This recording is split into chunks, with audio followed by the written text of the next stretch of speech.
So, what is up mga Dre? So, minsan nga may nagtanong sa akin, Kuya Dre, paano po ba ang tamang pagbubuhat sa shoulder?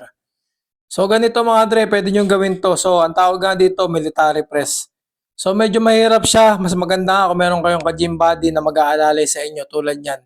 So, gusto ko lang bigyan ng shoutout nga pala nag-comment si ma'am. Baka po nakaka-istorbo kami. So, di po kayo nakaka-istorbo ma'am. Sa totoo lang po, naglalambingan lang po kami sa gym. So yun nga mga Dre, ako nga pala si Papi Dre, pangarap ko maging fit na walang ginagawa. Kaya hanggang ngayon, hindi ko pa rin alam kung paano gagawin yun. So mga Dre, nandito na ako sa day 19 ng aking fitness journey in 100 days. So sa mga nag-PPM sa akin o may mga nagko-comment na nagtatanong kung paano yung ganitong workout, kung paano ba yung maganda. So pasensya na kayo, medyo hindi pa ako nakakasagot ng mabilis kasi busy nga sa mga ginagawa natin. So ito ang day 19 natin mga Dre, naalay ko to para sa shoulder. So bakit nga ba mahalaga ang shoulder mga Dre? Dito ka kumukuha ng lakas para inililip mo ng todo yung barbell mga Dre o kung ano man yung binubuhat mo. Dito ka kumukuha ng lakas para na itataas mo talaga ng ganyan mga Dre. So yun nga mga Dre, yung tinatawag na shoulder press yan. Military press yan mga Dre, walang sandalan. So kung beginner kayo, pwedeng nyong gawin yan sa machine mga Dre para iwas injury din. So sa katulad namin na medyo may kaalaman na sa gym, yan na yung hinahanap naming pagbubuhat kasi manual.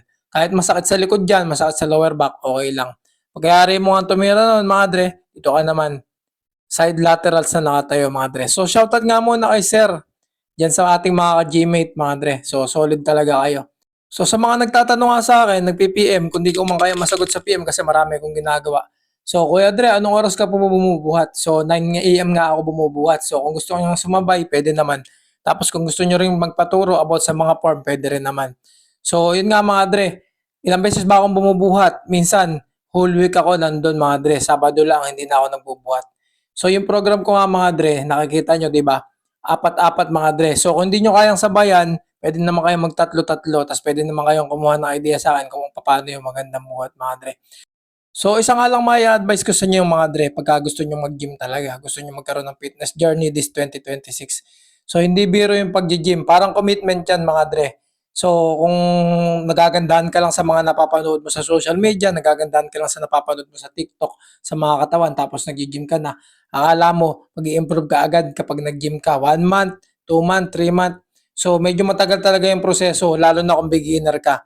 So, syempre, hindi mo pa naman mabubuhat yung mga katulad ng binubuhat nila. Kaya ang mga naging ganun yung mga katawan nun kasi nagbubuhat na sila ng sobrang bibigat. So, yung iba nga meron pa mga supplement. So, Kuya Dre, mahalaga po ba may supplement? So, nasa sa inyo naman yan. Pwede naman kung gusto nyo talaga mag-supplement. Yun nga lang, pag medyo tight yung budget nyo tapos nag-extra-extra lang kayo ng gym tulad ng mga estudyante, so payo ko sa inyo, wag na kayo mag-supplement. Pawiin nyo na lang sa mga high protein na kinakain nyo. So yung whey mga Dre na supplement, yun nga pala, protein din yun. Ginawa lang nilang liquid. So yung protein mga Dre, pinakamalakas na source ng protein sa pagkakaalam ko, chicken mga Dre. Lalo na yung chicken breast mga Dre. So sa katulad ko nga mga Dre, nag-graduate about sa pagkain mga Dre. High protein nga sa chicken yung breast niya kasi hindi yun gumagalaw mga Dre. Hindi tulad ng pakpak, hindi tulad ng mga hita. Kasi pag gumagalaw yun mga Dre, nagkakaroon yun ng muscle. So yun na nga mga Dre, ano ba yung diet ko sa mga nagtatanong sa akin? Ano ba yung mga kinakain ko? So especially mga Dre, kinakain ko talaga boiled egg mga Dre. Tapos nagbabawas minsan ako sa carb. Yung carb mga Dre, yung tulad ng kanin, tulad ng tinapay, yung mga white bread mga Dre, yan yung mga matatagal tunawin ng katawan mo. Pero yung kanin mga Dre, okay naman yan. Kung cup-cup ka lang naman kumain o hindi ka ali o hindi ka isang bundok ng rice kumain. So okay lang din naman yan. Healthy naman yung carbs na yun mga Dre. Sa totoo lang, yung kanin nga yung pinaka-healthy na carbs mga Dre. So sabi ko nga sa inyo, manood lang kayo sa akin. Libre lang naman kaalaman na tinuturo ko. Wala namang bayad to mga Dre. So di ba nakita nyo, nag-shoulder tayo. So sumunod naman ng shoulder natin, pwede mo i-combo sa shoulder mo, abs. Yan. Abdomen, muscle mga Dre.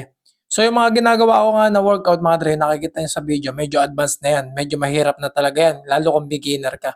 So pwede ka namang mag-sit-ups, pagpraktisan mo mag-sit-ups, tas bumili ka rin ng roller sa bahay mo kung namamahalan ka talaga sa gym.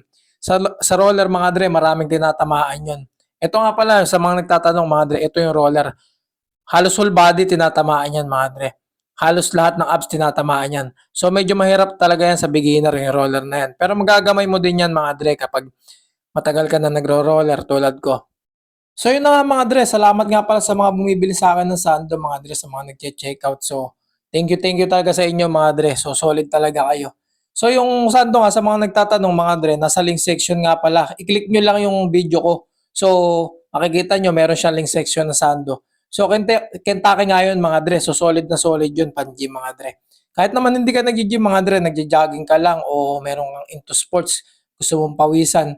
So solid yun mga dre, yung sando na to na sinusuot ko. So matagal na ako nag-gym mga dre, marami na rin ako na-testing na sando, marami rin ako na-testing na damit. Pero para sa akin, pinaka-solid mga dre, itong Kentucky mga dre. Kaya nga item yung gusto ko mga dre, bukod sa hindi mahirap laban, madali lang laban, tapos mabilis lang kasi maliit lang siyang tela mga dre. So yun na nga mga dre, nakatapos na ako ng day 19. So shoutout nga pala sa lahat ng nanonood, sa lahat na nakakilala sa akin. So solid kayo mga dre. So bye bye.